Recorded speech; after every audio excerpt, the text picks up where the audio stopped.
So if you don't touch it, you don't have to fix it. But this scope of work included adding a basement bathroom. Now the basement bathroom directly ties into an existing laundry room. The existing laundry room is not up to building code. So in order to add the bathroom, we have to update the laundry room.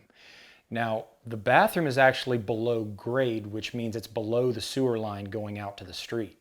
So the only way to get the waste out of the bathroom is to go under the concrete into a sewer pump that ties directly back into the main drain and goes out of the house. It will eject the waste out of the house into the sewer line.